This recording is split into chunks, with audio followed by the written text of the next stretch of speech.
来看这儿，为什么别人的音响呀，在放音乐的时候效果犹如柏林之声，但是你的音响在放音乐的时候滋滋啦啦不说，还有共振的现象，是坏了吗？莫要惊慌，大兄弟，那其实是你没有设置好。今天1秒钟教会你。首先点击中控屏幕上的声音，在均衡器里面将高音加6，中音加4，低音加2，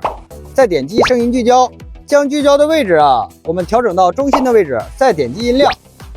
点击音量随速调节，将它拉满，这样呢就可以享受完美音效了，而且不需要花1分钱。学会了赶紧给你的车试一试吧。还有一个事儿，车